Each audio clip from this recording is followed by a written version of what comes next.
Assalamualaikum warahmatullahi wabarakatuh. Salam sejahtera untuk kita semua.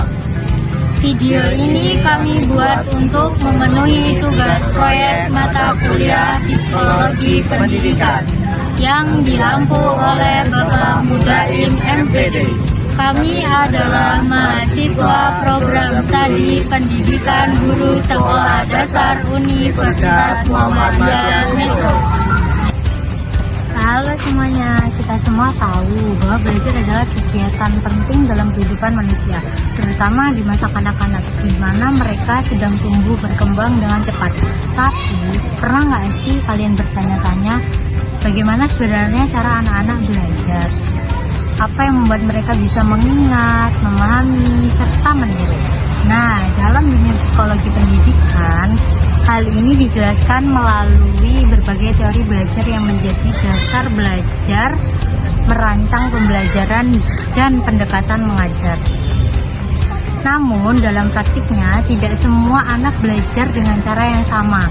Ada yang lebih cepat menangkap pelajaran memulai gambar, suara, atau bahkan diberi pujian dan hadiah. Dalam video ini, kami memperkenalkan beberapa teori belajar utama. Lalu kami akan fokus pada satu teori yang sangat relevan, yaitu teori behavioristik. Dan bukan cuma dijelaskan, kami juga akan menampilkan contoh praktiknya dari teori ini dalam kehidupan sehari-hari. Yuk simak video kami sampai selesai. Teori belajar adalah sekumpulan prinsip dan gagasan yang menjelaskan bagaimana individu memperoleh, memproses, dan mengingat informasi serta keterampilan. Dalam psikologi pendidikan, teori belajar menjadi fondasi utama dalam menyusun strategi pembelajaran, mendesain lingkungan belajar, hingga memahami respon siswa terhadap metode pengajaran. Dengan memahami teori belajar, pendidik dan orang tua dapat memilih pendekatan yang sesuai dengan kebutuhan dan karakteristik anak.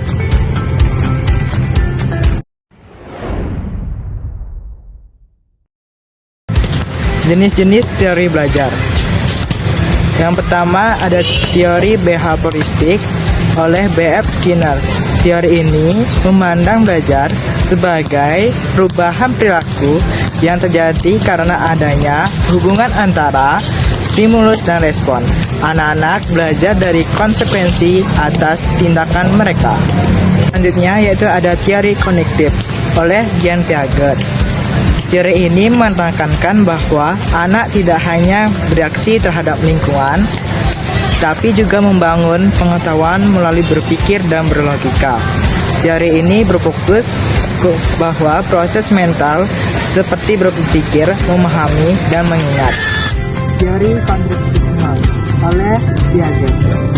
Teori ini membahas tentang anak adalah pembelajar aktif yang membangun pemahaman melalui keterlibatan langsung dalam kegiatan bermakna.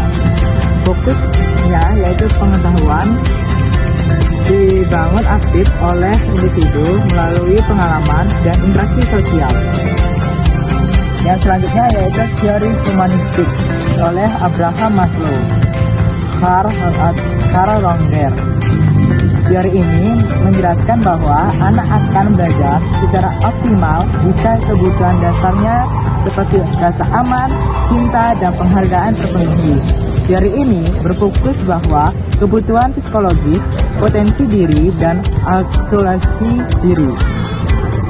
Yang selanjutnya yaitu teori sosial kognitif oleh Albert Bandura, yang menjelaskan bahwa teori ini anak belajar dengan mengamati lingkungan, meniru perilaku orang lain, dan membentuk persepsi tentang diri mereka sendiri. Teori ini berfokus bahwa observasi, peniruan, dan modeling. Fokus utama dalam praktik video teori behavioristik. Di antara semua teori tersebut, teori behavioristik sangat cocok diterapkan pada anak usia dini hingga anak-anak sekolah dasar.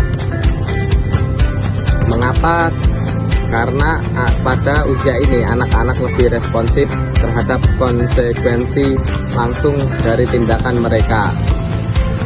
Mereka belajar melalui pengulangan dan kebiasaan yang dibentuk oleh lingkungan. Dalam teori behavioristik, ada dua teknik utama yang digunakan dalam proses belajar, yaitu penguatan dan hukuman. Masing-masing dibagi menjadi dua. Penguatan positif, memberikan hadiah atau pujian. 2. Penguatan negatif, menghilangkan hal yang tidak menyenangkan jika anak berperilaku sesuai harapan. Hukuman positif, menambahkan konsekuensi tidak menyenangkan. Hukuman negatif, mengambil sesuatu yang menyenangkan agar anak tidak mengulangi perilaku yang salah.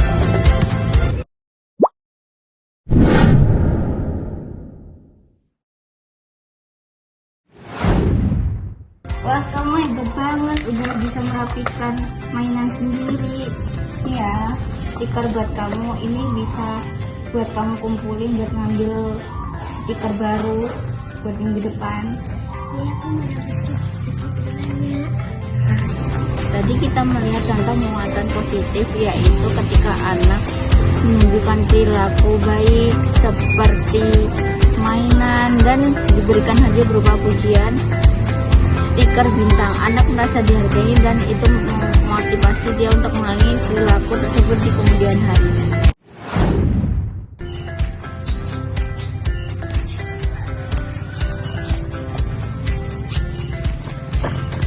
Nah, ayo kita makan dulu. Tapi kalau kamu nggak cuci tangan, mama nggak bolehin kamu makan bareng ya.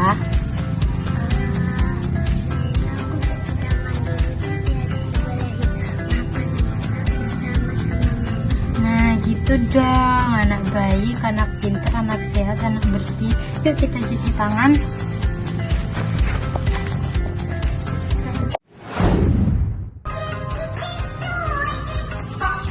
Nah, tadi kan udah janji sama mama, main HP-nya cuma 30 menit. Sekarang waktunya istirahat, bisa istirahat dulu ya.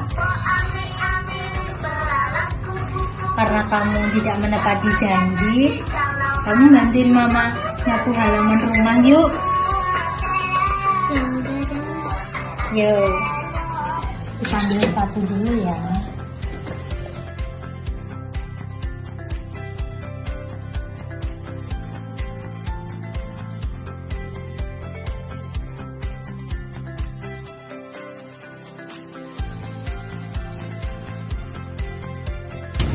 Nah, ini adalah contoh hukuman positif yang memberikan konsekuensi atau tugas tambahan sebagai akibat dari perilaku yang tidak sesuai. Namun, tetap disampaikan secara wajar dan mendidik, bukan dengan emosi. Nah, melempar barang dapat merusak mainan. Mau ambil dulu ya. Mama bakal kasih lagi mainan kalau kamu udah minta maaf dan gak ngulangi lagi. Iya, Ma, aku minta maaf ya. Aku gak akan ulangi. Ya, bagus ya.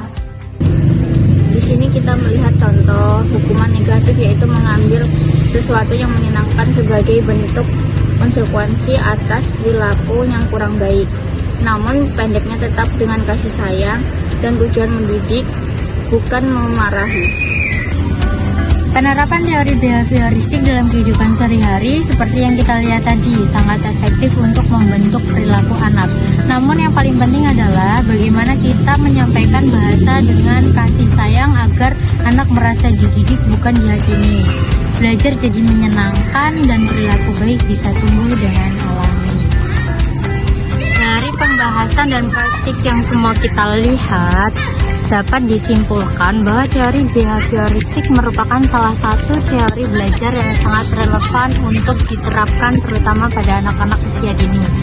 Melalui prinsip penguatan dan hukuman, anak-anak belajar membentuk kebiasaan perilaku melalui pengalaman nyata dan konsekuensinya langsung.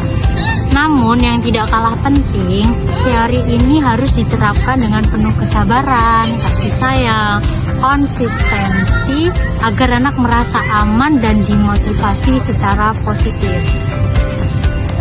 Sebagai calon guru pendidik maupun orang tua, kita perlu memahami bahwa setiap anak memiliki cara belajar yang berbeda. Dan tugas kita adalah menemukan pendekatan terbaik agar proses belajar menjadi menyenangkan, bermakna, dan membentuk karakter yang lebih baik. Terima kasih telah menyaksikan video kami. Semoga bermanfaat dan menjadi inspirasi dalam mendidik anak. Wassalamualaikum warahmatullahi wabarakatuh. See you.